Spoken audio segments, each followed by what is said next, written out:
Let's just wait for a few more minutes.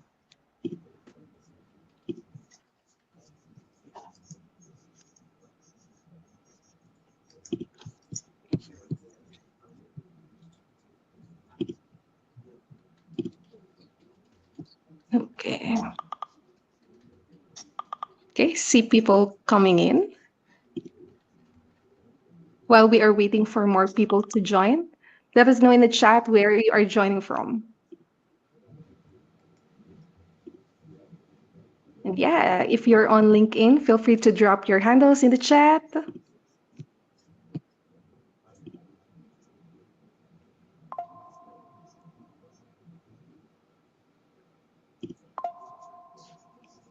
Okay.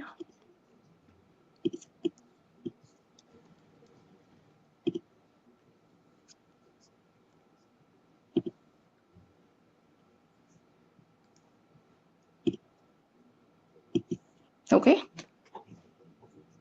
We have 37 here now. I think we're ready to start. Okay. All right. Welcome to the GTM Hotix Show, Episode 9, No More MQLs. I am Harriet Palomo, the Partner Success Manager here at RevGenius. A huge thank you to our incredible sponsor for making this happen, Seamless.ai. Seamless prospecting tools help you connect directly with your ideal customers so you can build your sales pipeline, shorten your sales cycle, and close more deals at scale. And we are joined today by three amazing speakers: Tiffany Gonzalez, a GTM expert and investor; Adam J., co founder and CEO of Revenue Reimagined; and Kristen Hayback, CEO of LE. Just a couple of housekeeping notes here. This session is being recorded, and we will share the replay after. And if you have any questions, kindly drop them in the Q&A tab, and we'll make sure that they are addressed during the session. So with that, I'll give the microphone to Tiffany to kickstart the session. All Hi, right. Tiffany. Hi, thank you so much. Glad to be here today. And I know we have some really good kind of topic starters to get us going in this conversation. I know Adam, Kristen, and I are gonna all be very unfiltered with our perspectives, and nothing's been prepped, so we may agree, we may disagree. We will see where it goes. So let's go ahead and dive in around no more MQLs. All right, the first conversation topic that we wanted to get started with is really around hot take number one: MQLs often signal curiosity, but not buying intent. Ooh, interesting. Kristen, do you want to maybe kick us off on this one? Yeah, absolutely. I think that, just like all of these things, right? The terminology kind of also depends on how your company has set things up, right? An MQL is ultimately a scoring mechanism, and how strict you score something before it becomes an MQL versus how loosely. I've been at places where I know like an ebook download was an automatic MQL versus being able to say, hey, somebody has engaged with at least 3 pieces of content in the last 30 days. And if it didn't happen in 30 days, then the score drops back down until they hit that trigger again. So I just want to say, which is that in general, right, MQL is not a universal definition that we all kind of have, right? Which is one of the things that makes it harder to say whether it's dead or not dead, or if it's intent or not intent. But I think that oftentimes what has happened is that as marketing is getting pushed more aggressively to hit MQL goals, the scoring criteria of what becomes an MQL gets lowered and lowered and lowered because they needed to hit the numbers that they needed to hit. And so what happens oftentimes is that the criteria is not as strongly indicating, maybe not intent, but like immediate intent, right? Because you have to remember, people are in a funnel all the way from awareness down to being ready to actually buy and be in market. And those MQLs, when they're things like an ebook download, like a webinar attendance, things like that, you can be in any part of that funnel if you're not using other additional criteria around it. So I would say, like, for me, it really comes down to like how have you defined it. I don't think it being not education versus direct intent is necessarily a bad thing, but I think you need to have that transparency of how you're scoring your MQLs for your sales team to be able to act on them correctly. So I'm going to piggyback. I agree with you with a little bit more context. One of the things you said that I think is so important, an MQL is whatever the heck you want it to be, right? So we're working with a client now, and Kristen, exactly what you're saying. And listen, marketing and sales needs to work like this, y'all, not like this. But when a marketing team, a legacy marketing team feels under pressure, what I've seen is the first thing they're going to do is, well, we're going to change the MQL criteria. We may or may not tell you, but we're going to get really good. And hey, we got 497 MQLs this month. Well, based on what? Did you partner with sales as to what an MQL is? Just because it's a marketing qualified lead doesn't mean that you shouldn't have a conversation with sales and your sales leader and marketing leader about what a marketing qualified lead is, what's a sales qualified lead, what's a sales accepted lead. And to your point, just because you downloaded an ebook doesn't mean you're wanting to talk to someone. It doesn't mean you're a qualified lead. And I think it's all based on the overall arching of lead scoring as a whole, which is arbitrary at best. Yeah. There are certainly times where an MQL can signify buying intent. If your MQL scoring is put together properly with the sales team and you're looking at behaviors that drive intent. But saying that, oh, someone's an MQL because they went to the website one time, or someone's an MQL because they, downloaded an ebook. Listen, if someone comes to your website and they go to your pricing page 4 times, that's probably a darn MQL. If someone shows up to 3 or 4 webinars, depending on what they are, and you're not just giving away CEUs, probably an MQL. But you really need to align on what that criteria is, because in the current form of what most orgs we work with classify as MQLs, my opinion, love me or hate me, y'all, it's a vanity metric to make marketing look really good. Ooh, I'm not going to disagree because it's only hot take number 1, so we have lots of time to disagree. But I'm going to add something too, right? Ooh. And this is one that I typically say with my teams, and when I'm chatting with founders and companies, is that a lot of it is garbage in, garbage out, right? There is no standard definition of an MQL, and customers' intent is really subjective based on value understanding and value definition and value origination, right? And especially if we're talking about different cohorts of customers, an enterprise account, for example, like you'll have people going to websites and downloading ebooks and going to security pages and help pages. They'll be going into free trials that are available of the product.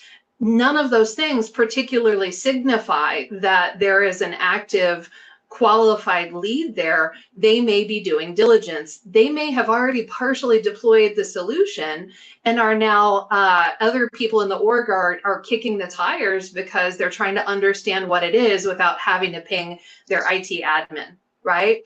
So there's lots of nuance here.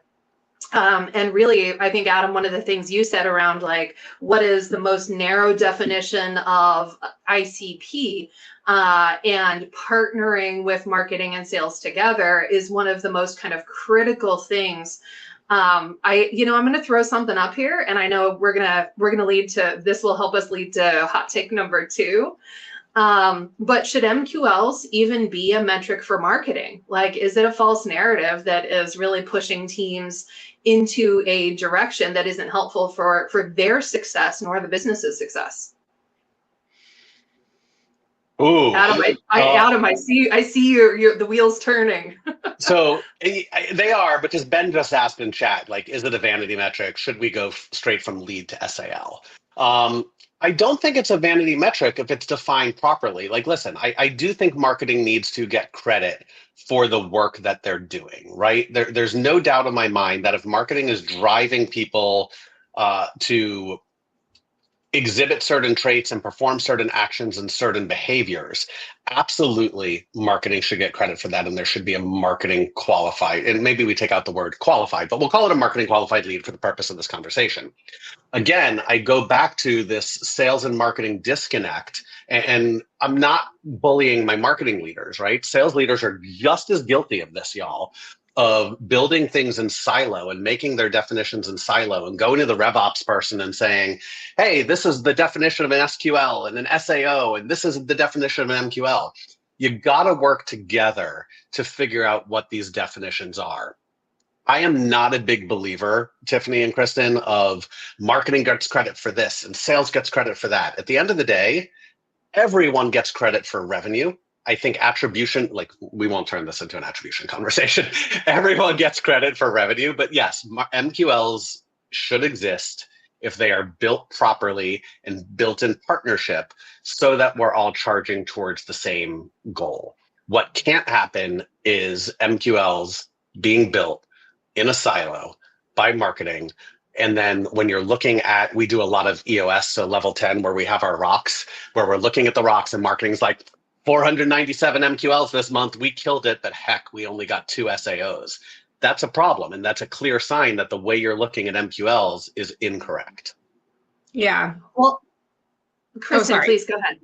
Yeah, I was just going to say, I mean, so I've been, my background is I've been a CRO that has owned sales and marketing together for the last, several years. And I think and we can get into the arguments of if CRO should own both or not, but I think there is a nice built-in alignment there. And I've always personally looked at MQLs, and I think Ashley maybe in chat put about like the conversion rate. The MQL doesn't, to your point, Adam, sit in isolation. It's about a conversion rate off of that, right? And so I think their disconnect comes from when we're expecting SALs or MQLs to convert at a rate that isn't reflective of how mature they are in that process, right? So like, I think it goes back to, I always talk about these things as like a constellation instead of a North Star. Like a North Star is one thing, but it usually exists in a constellation of stars, and all of those things have to exist. And so if your MQL is at a certain rate and you're expecting the SALs to come from it, and we've agreed on that nurture rate, and that's not happening,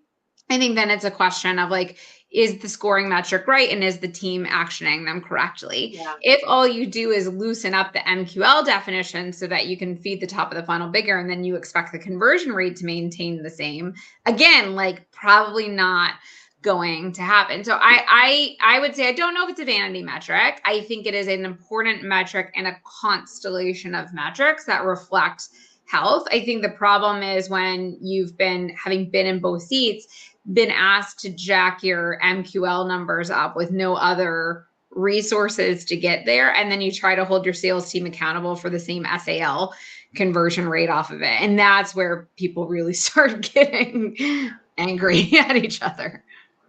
Well, so one of the things that I'm hearing really consistently is that sales, marketing, it's a team effort, right? Revenue is a team effort. It's not one action. It's not one metric. So that aligns with kind of the hot take number 2 that we had, which is modern B2B buying happens in groups and not via a single MQL. We're talking about internal teams operating in groups, but also B2B buying is a team effort. Right? In general, it's procurement, it's sales, it's marketing, it's the business lead, it's procurement, it's IT, it's all of these things together.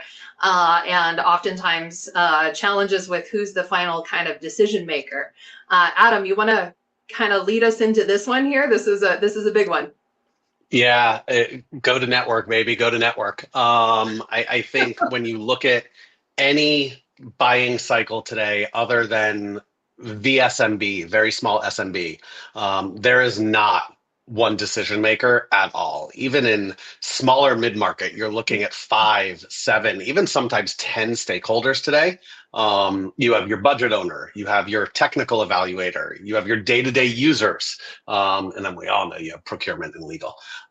Each one has kind of that own lens. And if you're just looking at that one single MQL that came in because Adam went to your website, you're missing the mark.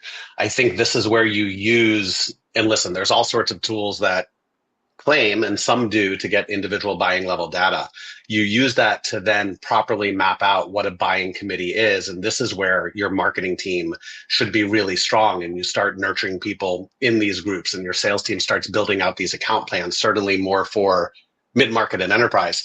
But you have to look at the entire organization instead of chasing the one person who filled out a form, right?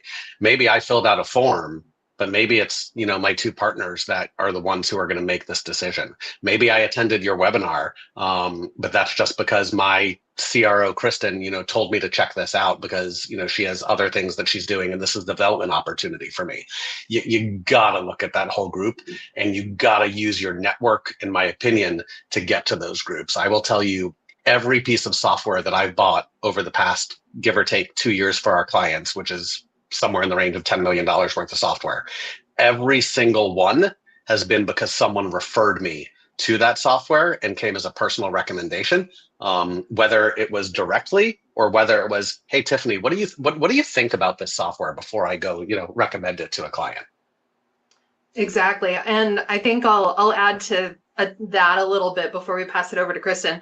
I think one of the biggest things is that when you're talking about an individual MQL, and I'm not going to use the buzzword of the century today, but when we look at all of the different tooling and data available to us, a single MQL is not in the context of the larger business where that data is available, right? And very often stitching together that data from product usage to your sales analytics to web content to marketing content, stitching it all together is oftentimes quite challenging, right? And I understand there's a default to kind of revert back to a single metric, but that stitching together is what gives you that perspective of the customer itself and allows you to really build an ecosystem of data that helps everybody understand when is the right time to engage with this customer, not just, oh, they hit my website 5 times, right? That could have been, that could be a million other things. Kristen, you wanna take us in another direction here or add to it? I would just say I think there's a nuance in all of this that also comes with, do you have a product-led growth motion? Do you have a sales-assisted motion? Do you have a sales-led motion? And those triggers are all really different. I would say, oftentimes in a PLG motion, the single MQL could be at least the start of the buying process. But to get the expand motion that's so critical, then you have to start really getting into an account-based marketing approach. And then your individual MQLs are actually not obviously as relevant in that situation. You go to a combination of the network effect and, double threading who's the buyer and all that kind of stuff. So I think, one of the other things I think that's a challenge is that these things are not black and white, even within, enterprise versus not enterprise. It's like, is it enterprise PLG or is it enterprise sales led? Those motions are very different. So I think it's like understanding your customers' journey. I've historically always been in product-led growth companies. And so the individual MQL is fairly important for us, but it actually is more triggered by like a PQL for us, which is we want to see what the actions are that you're doing in product combined with individual marketing moments. And that introduces a whole other problem, which is like, is a single MQL from a person enough, or is a single MQL without product insight enough? But generally, I think there's no argument that no one's buying in, I think, individual isolation right now at this point, even in PLG markets. If it's going to grow to any kind of size, there's buy-in at some other scale you have to get. Yeah, Love that. Absolutely. I think this naturally leads us to hot take number 3. And then I see a bunch of questions coming in, which is great. So I think we'll have a couple of minutes at the end to get to some questions. So please, if you have questions, pop them into the chat for sure. And hot take number 3, MQLs aren't dead, not if you've evolved them. If you guys don't mind, I'm going to kick this one off. And what I'm going to say something a little bit controversial. I'm gonna say MQLs are effectively they're close to kicking the bucket if they haven't already.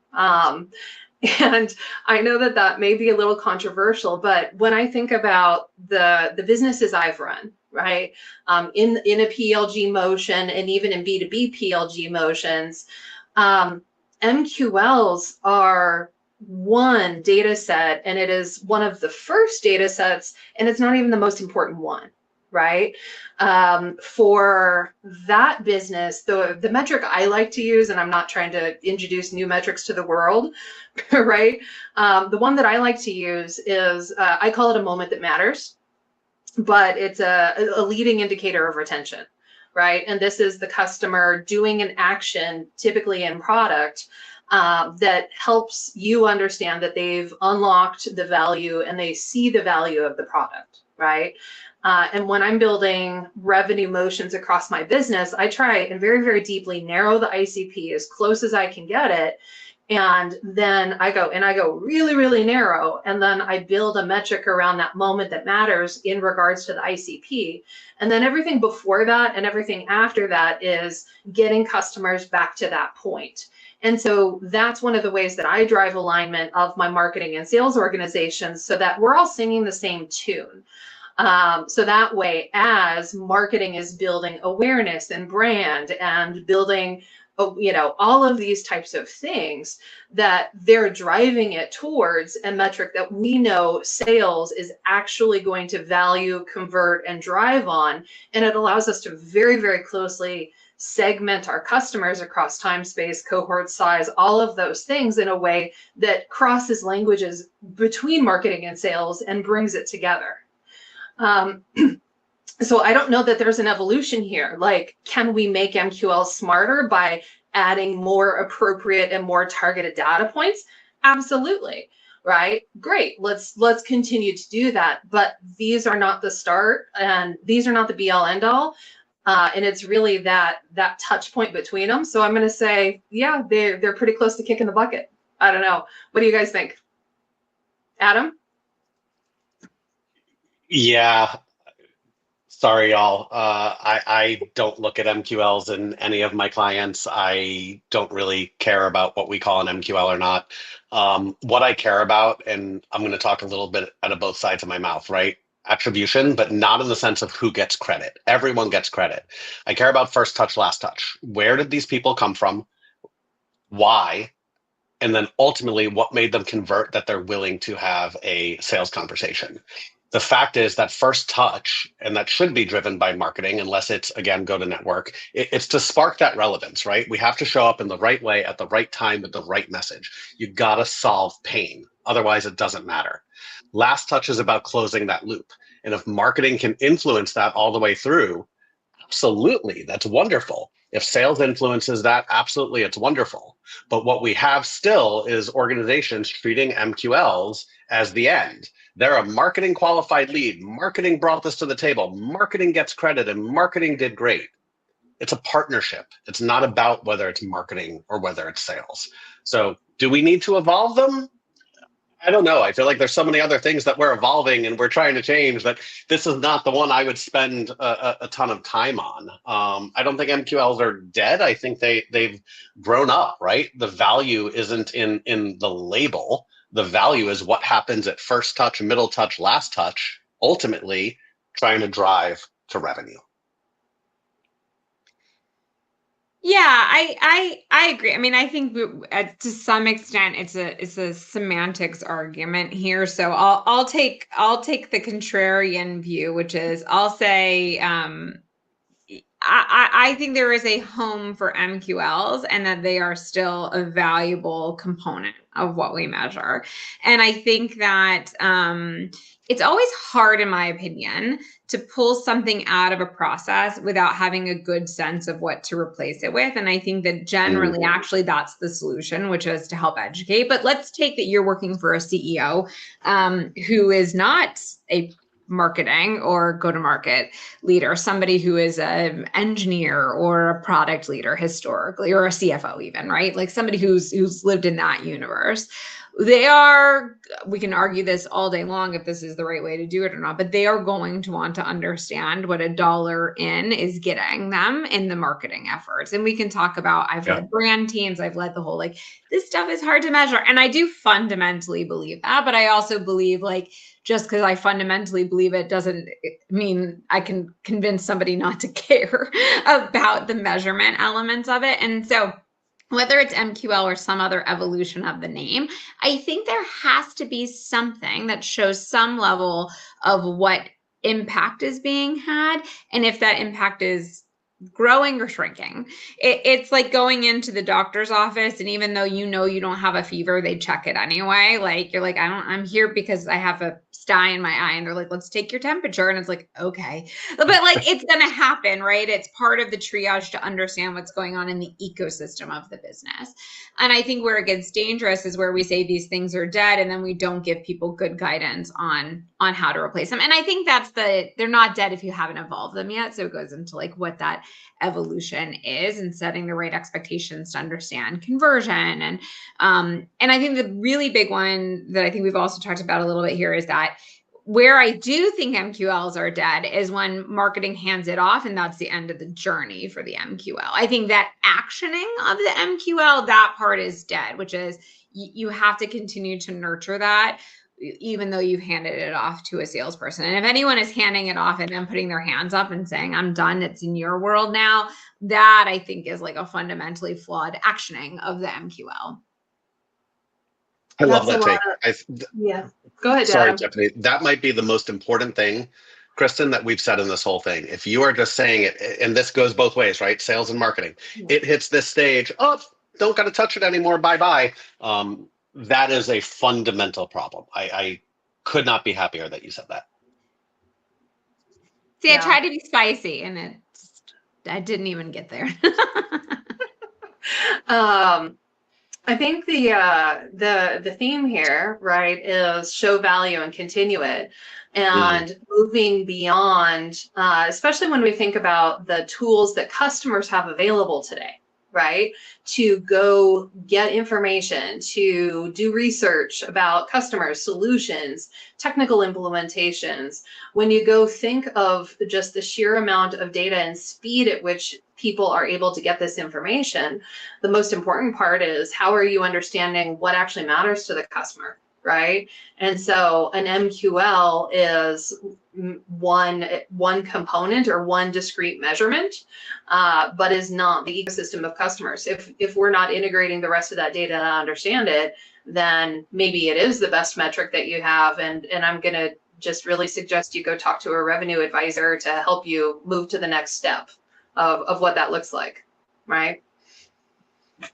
Okay, well, let me do a time check. We have about 10 minutes left, 10, 15 minutes left. So let's go ahead and go into hot take number 4, so that we have a little bit of time for some Q&A as well. So hot take number 4, killing MQLs without cultural readiness is a reckless move. Gosh, I feel like we've kind of peppered this into a lot of our points here.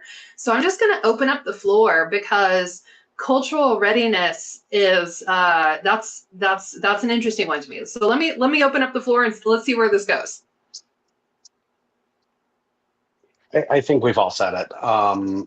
Doing anything without cultural readiness is a reckless move, right? Like, there is change management. If I were to go into any org, and like Kristen, you and I have both led sales and marketing teams, I would venture to say you're going to disagree, but like, if you were you would agree, excuse me, if you were my marketing leader and I were to walk in as CRO and say, guess what, we're going to kill MQLs tomorrow because I don't believe in them, probably going to have a whole lot of upset people, right?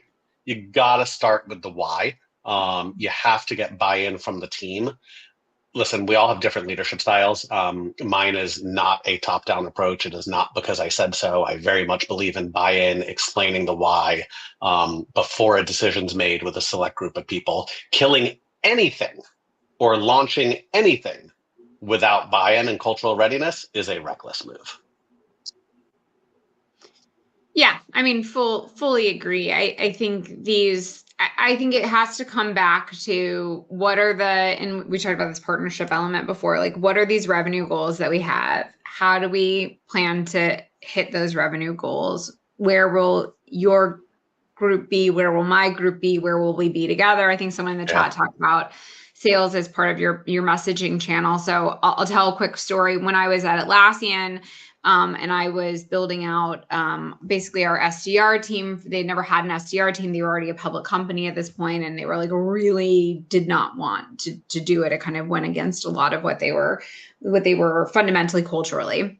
We talked about that the SDRs would just be an extension of the marketing messaging, which is the marketing would get a level of contact to a certain point, and then the SDRs would be able to talk to people who maybe hadn't given marketing authorization to, they hadn't given the double consent to be able to be marketed to. And that we actually had a person on the growth marketing team who was a former SDR who went over there, and they just drafted what the SDR motion and messaging would be, and then where the marketing messaging would be. And all those campaigns would always have the same spine of what was being talked about, but they would take different approaches depending on who was going to be able to talk to which people. And it became an extension of that. And in that way, it was viewed much more like an education channel and a nurture channel. And it ended up being a really successful team, and they've like quadrupled in size over there and have grown. But it really came from that place of saying culturally, this is how we're going to work together to achieve this goal. And we still had MQLs and we still had SQLs, but we also had a very clear swim lane.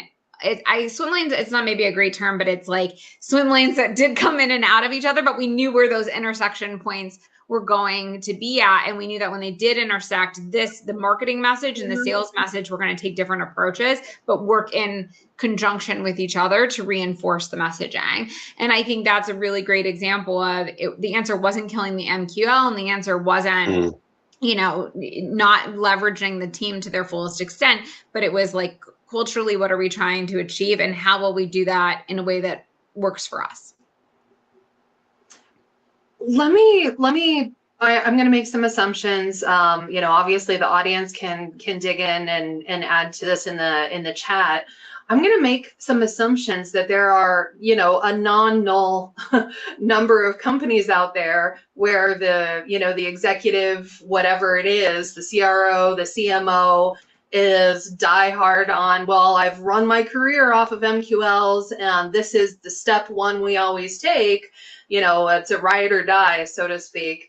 How do you guys think we work on building kind of that psychological safety to say, hey, this is maybe something that we need to do different?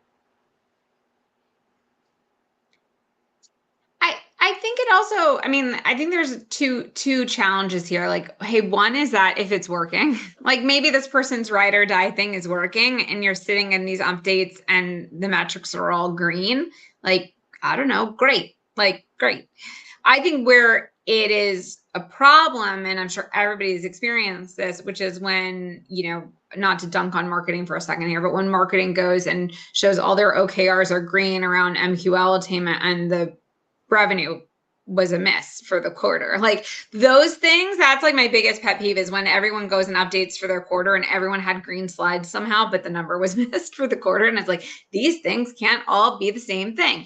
So I think that's where it comes into play. And I think, again, like leveraging the like black and white kind of facts as best as you can get, which is like, I get it. It's worked before. Here's the challenge we're facing. It was green across the board, and yet the numbers were missed. And here's where the numbers were missed. How do we work together to improve this, and making it less finger pointing or like you haven't evolved your way of thinking, and more like, hey, I get it, but it's just not working. Like it's objectively not working. So how do we fix that together? I think that's the best approach, which is you can't argue with the numbers. And candidly, if everything is green, I don't know, maybe it's working for them. Maybe it just is. What she said.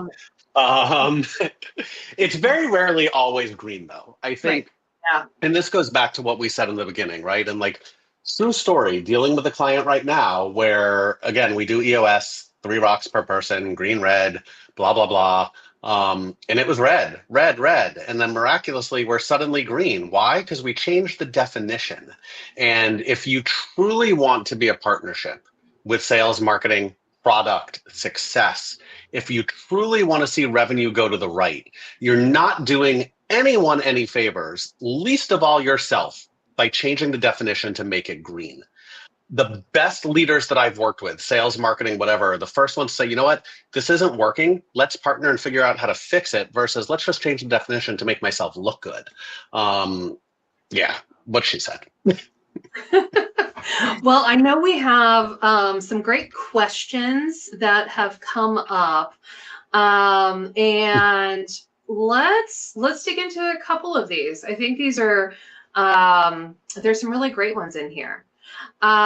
So one of the questions that came up was what has worked well as last touch definition? Deal created, deal closed, hand raised. Any thoughts on that? What you've seen work on your business? Yeah, so for me, and I put my response in the chat, it's again, it's not necessarily giving credit, but what is the last action that was taken before that deal was created? Was it an ad that was clicked? Was it a webinar that they attended? Was it an SDR email that they responded to? Was it an SDR phone call? When I build out CRMs, and I do a lot of that work myself, I have a first touch attribution field and a last touch attribution field. I want to see both. And it's not, again, about credit. It's where are they coming from so we could triple down on that, and where are they ultimately converting so we could triple down on that, and let's eliminate the noise in the middle. Yeah, I would agree, by the way. I've always built my CRMs with first and last touch attribution, and it always goes to the point of deal created. It doesn't go past that. Kristen, I feel like we've worked together in a past life that we don't know about. In another life. In another life. With one of my teams, I own sales and marketing, so I was luckily able to bring those together under me.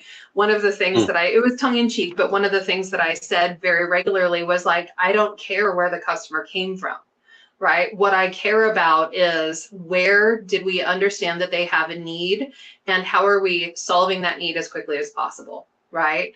And so that allowed us to break outside of kind of traditional sales or marketing metrics. And yes, I had first touch, last touch. I tracked all of that. But one of the most important things was we were able to really expand our definition of where a customer can come from to include things like support or customer care calls, to understand that a lot of sales calls were really coming into care because they were trying to understand kind of operational value. And how do I identify that and then add that into my marketing content up front, right? Whereas a lot of that type of work, where when we stopped that attribution game and we just said, how do we get a customer from A to here as fast as possible, everybody aligned to that motion, and it really helped us break down those kind of metrics and barriers. One of the questions that came in from Richard Purcell, how are you all nurturing leads? How do you nurture leads? Kristen? So I think there's, again, like I would say, I historically am in a product-led growth motion, and I have slightly different versions of leads, right? Like I think there is what I would call an MQ, like a marketing qualified lead or a marketing lead who has not engaged yet in product. And then there's a product qualified lead, which is that they're in the product, they've usually signed up for the free version of it or not. And then there's a question of if they've activated or not. And both of those go on completely different nurture journeys. Obviously, the product qualified leads go on a journey to try and get them deeper into the product, activation on the product, usage, hoping to get them sticky into the product to the point where we know once you've activated whatever your activation metric is, we know your paid conversion rate. And a salesperson generally never touches those people. Then there's marketing leads. And again, based off of the size, they might go into a self-serve marketing journey, which is historically usually like retargeting and email and customer marketing that goes out to them. And then if they are of a criteria that they would be somebody who would want to have sales assisted, that would potentially then go in addition to that nurture to a sales, like an SDR or an AE, to then do proactive outreach with. Yeah, I think you hit the key, right? The nurture is dependent upon number one, where they are in the product journey. Number two, what was their last action? I'm going to nurture a webinar attendee very different than I'm going to nurture someone who went to our pricing page 3 times, or someone who had a call with whether it's an SDR or an AE who isn't ready right now, or a closed lost deal. I think too many orgs get in this habit of, I have a nurture drip for closed lost. Well, why was it closed lost? If I closed lost because of pricing, that's a very different conversation than I closed lost because of dare I say, timing, which is the catch-all, or I'm in a contract, or my favorite, ghosted. Ghosted is not a closed loss reason, y'all. The reason why you were ghosted is the closed loss reason. But nonetheless, like it's where were they in the journey? At the time that it fell off as to why you nurture them, and you need to have very specific nurture campaigns for those. And nurture campaigns are not just emails. No, nurture campaigns are not just emails. And I think the ghosting reason is it's me, not you, right? I think that's the reason. If that's not part of the CRM, maybe it should be, right? I eliminate no company I've ever worked for has ghosted as a reason for close lost. It's not allowed. Exactly. So there's an interesting question here from Paul McCarran. Gartner says that something like 75% of buyers want a digital first experience before talking to anyone. Even scarier is that they claim 50% of their buying process is complete before they talk to anybody. What are your solutions to combat this buyer reluctance to book a demo or an intro call? I'm not familiar with those metrics personally, but I can say anecdotally from experience, those feel true to me. So yeah, who wants to jump into this one? Oh, I'd love to. We just talked about this at an event last week that we did, and that 50%. Summarize it in 2 minutes. Yeah, the 50% stat is wrong. I think buyers actually have conducted more of their buying process by the time they want to talk to you. People want to be able to do research up front before they talk to a human. I think you do need to have a digital first experience that allows them to see short snippets of the product that really speaks to the value and really speaks to the pain, and then make it really accessible to talk to a human. I interviewed a founder this morning on our podcast who literally on their website has a button to call and speak to a live rep right then and there, gets over 200 leads per month based on that button. Those stats are right. I don't think they're scary. I think we just need to adapt to it. And I think the biggest thing is, at least for me personally, right, having purchased large software and having sold large software solutions, I think the biggest thing is meeting the customer where they are at. What I have observed so much, and what I mean by that, what I've observed is so often if I finally fill out a web form, then I get a call where somebody still has a script that they're trying to read the script and they're trying to ask certain qualification questions, and you're just wasting my time. Right? You are literally wasting my time. And now I'm not going to do business with you. And I'm speaking in a little bit of hyperbole here, but now I'm not going to do business with you because you're annoying me. Right? Mm-hmm. Like, I've already done this research. I have very, very specific questions where I need you to answer them. And like, yes, will I give you my information so that you can open a lead if we decide that if I decide that this is something? Yeah, absolutely. And if you have so many of the tools available out there, you probably already have my information, right? So that's I think one of the biggest things is that sales leaders and marketing leaders who are often so focused on building kind of persona-based scripts or ICP profiles or buyer journeys and various things like that, those are as helpful as people actually can use them, right? And if people can't actually use them, then perhaps we focus our efforts and energy into a place where we're actually solving customer problems, right? That's my opinion.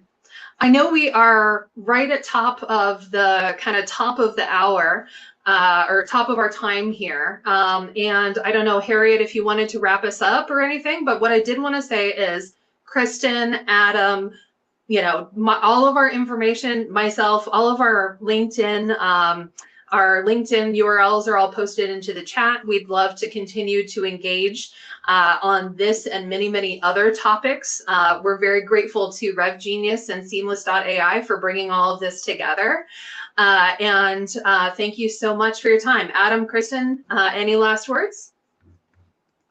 You did awesome. Thanks for moderating. Yeah, great job. Happy to do it. It was fun. It's been a minute. So really appreciate it. Thanks, everybody. Thank you. Thanks, everyone.